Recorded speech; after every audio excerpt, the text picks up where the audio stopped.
Sejarah peradaban Islam di Spanyol. Islam memainkan peran penting dalam sejarah Spanyol selama berabad-abad, yang dimulai dengan penaklukan oleh pasukan Muslim pada tahun 711 Masehi. Periode ini ketika Islam sedang berkembang pesat di wilayah yang disebut Al-Andalusia, yang mencakup sebagian besar Spanyol modern, Portugal, dan sebagian besar wilayah selatan Prancis. Penaklukan awal oleh pasukan Muslim dipimpin oleh Panglima bernama Tariq Ibn Ziyad yang menyeberangi selat yang sekarang bernama Selat Gibraltar, yang mengalahkan pasukan Visigot yang memerintah Spanyol pada saat itu. Setelah penaklukan, wilayah tersebut menjadi bagian dari Kekhalifahan Umayyah yang berpusat di Damaskus. Di bawah kekuasaan Muslim, Spanyol mengalami masa keemasan yang dikenal sebagai zaman kegemilangan Islam di Al-Andalus.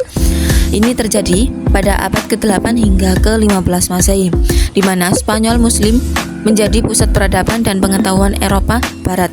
Kota-kota seperti Cordoba, Sevilla, dan Granada berkembang pesat dengan jaringan infrastruktur yang maju, pusat-pusat pendidikan yang terkenal, dan kemajuan dalam seni, sastra, dan ilmu pengetahuan.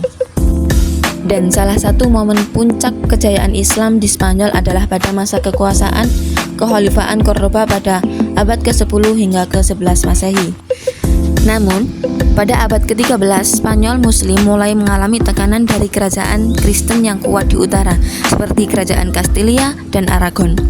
Dalam periode yang dikenal sebagai Reconquista, kerajaan-kerajaan Kristen secara bertahap merebut kembali wilayah-wilayah dari kekuasaan Muslim. Granada, yang merupakan sisa terakhir kekuasaan Muslim di Spanyol, jatuh pada tahun 1492 Masehi setelah pengepungan yang lama. Dengan jatuhnya Granada, Islam secara resmi dilarang di Spanyol dan umat Muslim dipaksa untuk mengkonversi atau meninggalkan negara tersebut. Dengan adanya kejadian tersebut, maka peradaban Islam di Spanyol pun berakhir.